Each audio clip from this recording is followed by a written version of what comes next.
হযরত আবু হুরায়রা রাদিয়াল্লাহু তাআলা তিনি আল্লাহ রাসূলের কেমন সাহাবী ছিলেন, তিনি যারা পরিমাণ সময়ের জন্য আল্লাহ রাসূলের দরবার থেকে কোথাও যাইতেন না।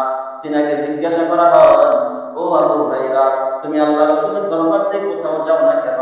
ভাই, আমি যদি একটা সেকেন্ডের জন্য, একটা মিনিটের জন্য, একটা মুহূর্তের জন্য যদি আল্লাহ রাসূলের দরবার থেকে অন্য কোথাও চলে যাই, আর ওই মুহূর্তের মধ্যে যদি আল্লাহ রাসূলের জবান দিয়ে কোনো হাদিস বাইরে হয়ে যায়, আর আমি আবু হুরায়রা তো ওই হাদিস থেকে মাহরুম হয়ে যাব। সুবহানাল্লাহ, বাইরে যাবে।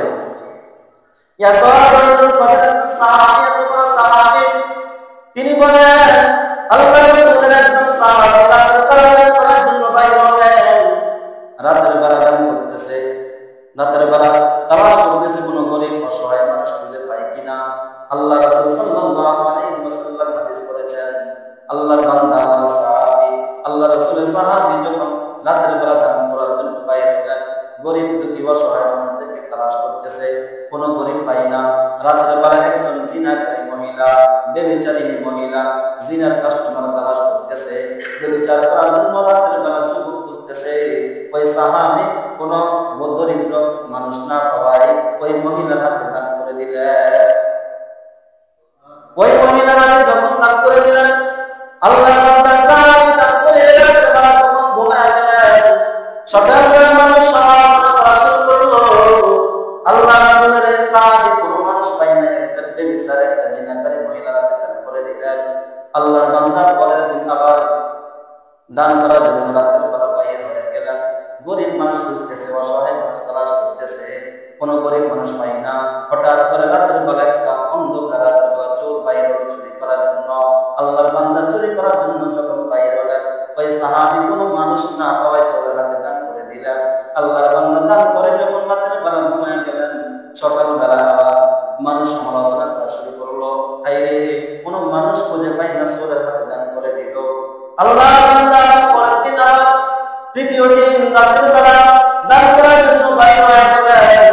গরিব মানুষ তালাশ করতেছে, গরিব মানুষ তালাশ করতেছে, দান করবে, কোনো গরিব মানুষ পায় না, অসহায় মানুষ পায় না। রাত যখন অন্ধকার হয়ে যায়, গভীর রাতে একজন বড় লোক অফিস আদালত বন্ধ করে হিসাব নিকাশ শেষ করে যখন বাসার দিকে রওনা করলেন, ওই সাহাবী বড় লোকের হাতে দান করে দিলেন। তাহলে বলুন তো, প্রথম দিন কার হাতে? জিনাকারী একজন মহিলার হাতে, তারপরে চোরের হাতে, তারপরে দিন বড় লোকের হাতে। মানুষ সমালোচনা করা শুরু করে দিল। আল্লাহর বান্দা যখন রাতের বেলা ঘুমালেন, আল্লাহ তাআলা ডাক দিয়ে বলে, ও বান্দা, তুমি চিন্তা করিও না, পেরেশান করিও না, আমি আল্লাহ তোমার দানকে কবুল করে তোমার জন্য জান্নাত রেখে দিয়েছি। আল্লাহর বান্দা চিন্তা করে, হায়রে, কি কয়, আমি তো একটা ভালো কোনো মানুষকে দান করি না। প্রথম দান করলাম একটা জিনাকারী মহিলাকে, তারপরে দিলাম একটা চোরকে, তারপরে দিলাম একটা বড় লোকের হাতে দান করলাম। আল্লাহ কেন আমার গুনাহ মাফ করে দিল?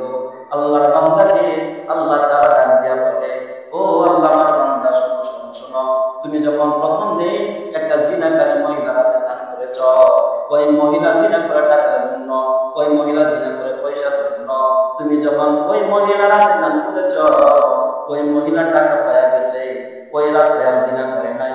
মহিলা বলে, আমি তো টাকার জন্যই জিনা করি, আজকে তো আমি টাকা পাওয়া গেছি, আর জিনা করব না। ও আমার বান্দা, তুমি টাকা দিয়েছো, মহিলা জিনা থেকে বেঁচে গেল। দ্বিতীয় দিন তুমি যখন একটা চোরের হাতে দান করলা, চোর মনে মনে ভাবে, আরে, আমি তো টাকার জন্য চুরি করা নাকি, আমি তো টাকার জন্য চুরি করি, আজকে আমি টাকা পাওয়া গেছি, আর চুরি করবো না, চুরি করবো না। ওই চোর তোমার টাকা পায়া হালাল উপার্জন করে, ব্যবসা বাণিজ্য করে, এখন হালাল পথে চলতেছে, চোর তোমার দান পায়া ভালো হয়ে গেল। তৃতীয় দিন তুমি যখন একটা বড় লোকের হাতে দান করে দিলা, বড় লোক মনে মনে ভাবে, আরে, আমার তো টাকার কোনো অভাব নাই, আমার বাড়ি গাড়ির অভাব নাই, এত টাকা পয়সা থাকার পরে একটা গরিব আমাকে দান করেছে। ও আল্লাহর বান্দা, ও আমার বান্দা, শোনো শোনো, ওই বড় লোকটা ছিল একটা কৃপণ ফকির, এত টাকা পয়সা থাকার পর একটা টাকা আল্লাহর রাস্তায় দান করতো না, গরিব দুঃখী অসহায় মানুষদেরকে দিত না। তুমি যখন তার হাতে দান করলা, ওই বড় লোক বুঝছে, আজকে থেকে আমি দান করব। ও আমার বান্দা, শোনো, তোমার দান করার কারণে 3টা মামলা হয়ে গেছে। আমি আল্লাহ তোমার দানকে কবুল করে, আমি আল্লাহ তোমার জিন্দেগীর সব গুনাহ মাফ করেছি।